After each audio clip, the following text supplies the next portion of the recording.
जारी है और अब आपका कंस्टिट्यूंसी वाइज भी आपका प्रोग्राम था। किस तरह से कैंपेन आगे बढ़ रहा है ओल्ड पेंशन बहाली को लेकर?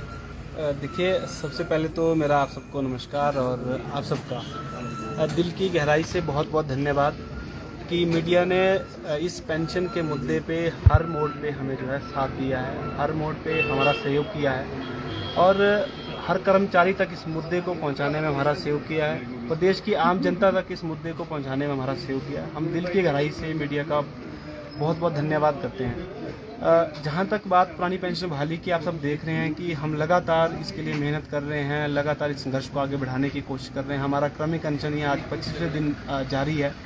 जिला सिरमौर के साथी आज हमारे बीच हैं, हमारे महासचिव भरत शर्मा जी हमारे बीच में हैं और लगातार मंडी में भी, कांगड़ा के धर्मशाला में और हमीरपुर में भी इस तरह क्रमिक अनशन पर हमारे साथी लगातार बैठ रहे हैं। हमारे साथी आधिकारिक रूप से 5 साथी क्रमिक अनशन पर बैठ रहे हैं, लेकिन दिन में 50 से 100 तक साथी जो है उनके सहयोग के लिए वहां पहुंच रहे हैं। उन सबका भी हम धन्यवाद करते हैं।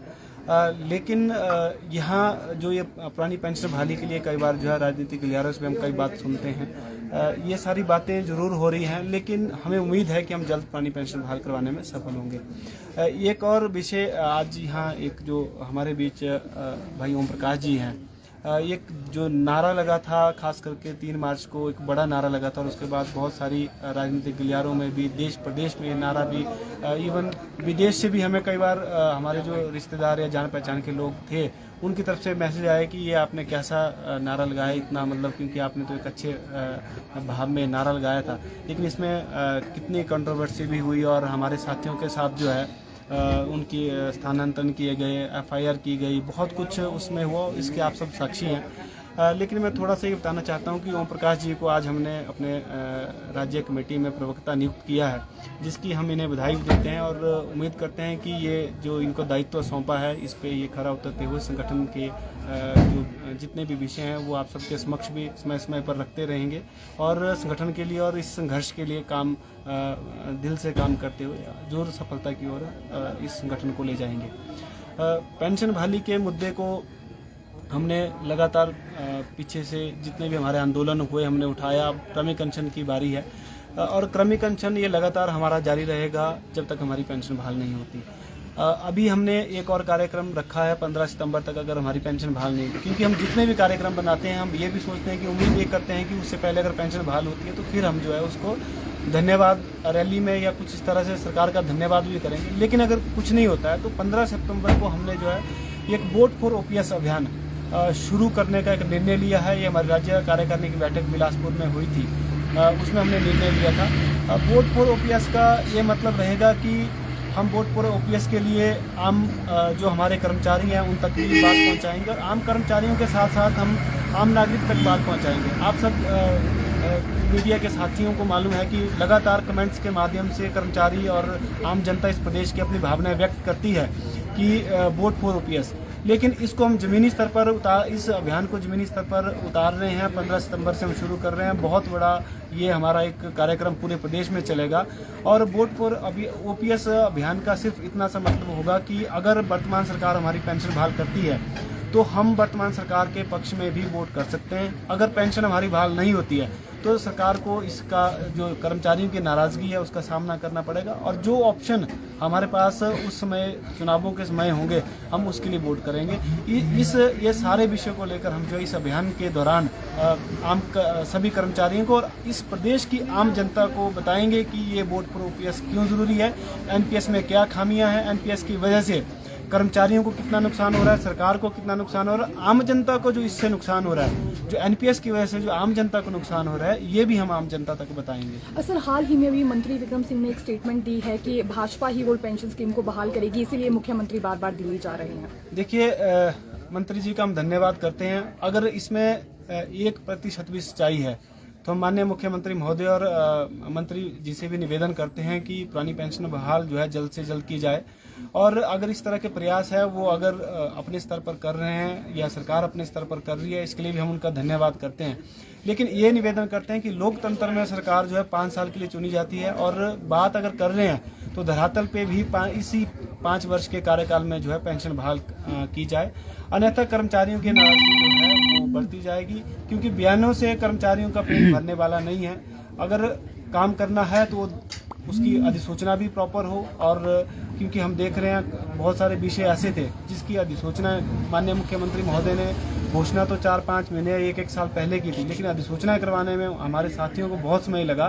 तो इस तरह से हम ये नहीं चाहते कि अब सिर्फ 1-1.5 महीना चुनावों को बचे हैं और अब आखिरी में सिर्फ इस तरह की बातें हों और धरातल पे उसकी अधिसूचना ना हो पाए। तो ऐसे इन बातों से जो है कर्मचारी सब समझते हैं, क्योंकि अधिसूचनाएं अधिकारियों के समक्ष, मंत्री के समक्ष, सरकार के समक्ष जो है हम लोग ही पुटअप करते हैं। हमें सब इस तरह की सारी गतिविधियों का ज्ञान है सभी साथियों को, और अगर सरकार की मंशा है पेंशन बहाल करने की तो वो सीधे जो है पेंशन बहाल करे। अब मुझे लगता है कि बयानबाजियों का समय जो है वो बीतता जा रहा है, अब सीधे पेंशन बहाली की ओर सरकार को बढ़ना चाहिए। ओम प्रकाश जी आगे आइए थोड़ी थोड़ा सा जी सर, सबसे पहले तो ओल्ड पेंशन स्कीम की बहाली को लेकर आपका स्टैंड जानना चाहेंगे। देखो, ओल्ड पेंशन की बहाली के लिए हमारा स्टैंड क्या है, हम साधारण कार्यकर्ता के रूप में संगठन के लिए कार्यकर्ता आए हैं, करेंगे। और अगर स्टेट कार्यकारिणी ने मुझे जो जिम्मेदारी दी है और इन्होंने इस काबिल मुझे समझा है, तो इनके मार्गदर्शन से और इनके सहयोग से, सभी कार्यकर्ताओं के सहयोग से मैं इसे निभाने की पुरजोर कोशिश करूँगा। सर, आपने एक नारा दिया था जोरिया मामा, हालांकि उसके बाद FIR भी दर्ज हुई थी उन सभी कर्मचारियों पर जिन्होंने उस वक्त वहां पर नारेबाजी की थी। फिलहाल जानना चाहेंगे, काफ़ी ज़्यादा कंट्रोवर्सी में ये शब्द आ गया था, क्या इसका कारण हम समझे? इसका कारण मैं बार बार कहता आ रहा हूँ, इसका कोई विशेष कारण नहीं है। ये जो है राजनीतिक कारण रहते हैं और इस समय हमें कोई राजनीति नहीं करनी है। हमारा मकसद है OPS बहाल करना। और अगर इस नारे की अगर एक जब आज आप लोगों के समक्ष कहने की बात आ रही है, तो कोई भी जब किसी चीज के लिए लड़ाई लड़ी जाती है, जब कोई संघर्ष सीमा के पार हो जाता है, तो राजनीति गलियारों में और सत्ता पक्ष के कान जो बहरे होते हैं उन तक पहुंचाने के लिए ये नेचुरली ऐसा कुछ हो जाता है। तो ये एक, मैं जिसे कहूँगा, ये एक शाब्दिक विस्फोट था जो इसलिए हुआ ताकि आम जनता तक, ताकि एक पालने में पल रहे बच्चे से लेकर 60 या 70 साल के बुजुर्ग तक OPS की बहाली की मांग चली जाए। मैं इसे इस तौर से मान रहा हूँ। ये जो आज तक का हमारा संघर्ष था, ये उसका विस्फोट था, किसी ना किसी के माध्यम से होना था। और अगर ईश्वर ने मुझे चुना तो मैं इस बात के लिए धन्यवादी हूँ। ओम प्रकाश जी, जिस तरह से आपने ये नारा दिया था और कहा यह गया था सरकार की तरफ से कि इसमें कुछ अपशब्द थे, आप सिरमौर से ताल्लुक रखते हैं, कुछ सिरमौर के और जो कर्मचारी हैं मुख्यमंत्री के करीबी हैं, उन्होंने भी कहा था कि इसमें इन शब्दों में जो है वो अभद्रता है, क्या कुछ ऐसा है? इसी के साथ जोड़ना चाहूंगा ओम प्रकाश जी, जिस तरह से आपने कहा कि विस्फोट, और उस विस्फोट की चिंगारी में कर्मचारी भी आया और उनके तबादले हुए। देखो, सबसे पहले मैं जो अपशब्द की जो बात हो रही है, मैं ये बात क्लियर कर रहा हूँ, और आपने भी अपने आप भी कहा है कि जो सरकार के करीबी थे या जो ऐसे थे, तो उन्होंने तो राजनीति करनी थी। अदरवाइज इस चीज को किसी भी तरीके से अगर देखा जाए, अगर आप हमारे सिरमौर के लैंग्वेज में, इसमें कईयों ने स्पष्टीकरण दिया, चुने हुए नुमाइंदों ने स्पष्टीकरण दिया, और जो इस समय जो सरकार है, जो भाजपा की सरकार है, उनके जो मंत्री है उन्होंने भी स्पष्टीकरण दिया।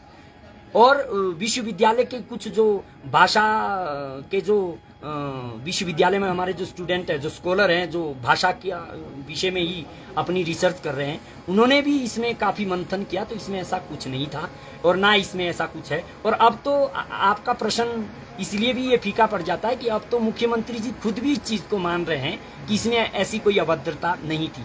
वो जो हुआ वो मात्र एक राजनीतिकरण के माध्यम से, जिसे एक षड्यंत्र भी कहेंगे, उसके माध्यम से हुआ। प्रताड़ना आप लोगों को अब झेलनी पड़ी? हमें प्रताड़ना ना याद है और ना हमारी प्रताड़ना हुई अगर हमारी OPS बहाल होती है, क्योंकि क्रांति जब होती है, आंदोलन जब होता है, उसमें ऐसे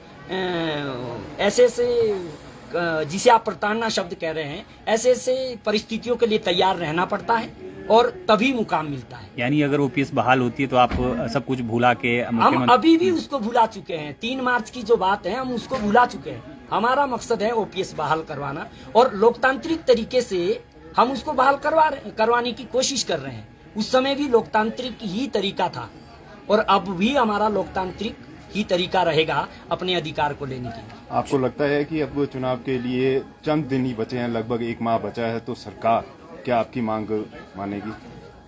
बिल्कुल, हमें देखो विश्वास पे दुनिया टिकी हुई है और हमें विश्वास है कि सरकार को हमारी ये मांग माननी पड़ेगी और मानेगी। और अगर नहीं होता है फिर? अगर ऐसा नहीं होता है तो फिर भविष्य का तो किसी ने देखा नहीं है। कोई और नारा भी आएगा निकल भविष्य और का किसी ने देखा नहीं है। आंदोलन और देखो तेज नारे, होगा? अगर आंदोलन तेज होता है, आंदोलन की जान होती है नारे। जो नारा आया वो भी कोई ऐसा नहीं है कि ऊपर से लिख के आया। आंदोलन जब होगा और आंदोलन में जब भीड़ जुटेगी तो नारा जरूर आएगा। माने कि नए जब कहने का मतलब है कि नारे के विषय में मैं कुछ कवि की पंक्ति आपके सामने रखना चाहूंगा। नारा जय घोष, उद्घोष या विजय घोष ही नहीं होता है। नारा जय घोष, उद्घोष या विजय घोष ही नहीं होता है। ये जो भूखे रह रहे हैं लोग, ये जो भूखे रह रहे हैं लोग ओपीएस के लिए, ये भी सरकार की बेरुखी के खिलाफ एक नारा है। तो नारा फिर भी आ सकता है और नारे आते रहेंगे जब तक आंदोलन चलेगा। तो देख सकते हैं आप तस्वीरें ये शिमला की, जहां पर ओपीएस बहाली के लिए जो एनपीएस कर्मचारी हैं वो डटे हुए हैं। 13 अगस्त से लगातार इनका जो संघर्ष है वो चल रहा है और आज भी जो है अपने मांग को लेकर ये अड़िग हैं और साफ तौर पर उन्होंने कहा कि सरकार जो है इसी कार्यकाल में ओपीएस बहाल करे और जब तक ओपीएस बहाल नहीं होती है ये यहीं पर जो है वो इसी तरह से बैठे रहेंगे क्रमिक अनशन पर और आंदोलन को तेज करने की भी इन्होंने बात कही है। तो फिलहाल के लिए इतना ही। आप बने रहें पंजाब केसरी हिमाचल के साथ। तो अभी आप लाइव देख रहे हैं।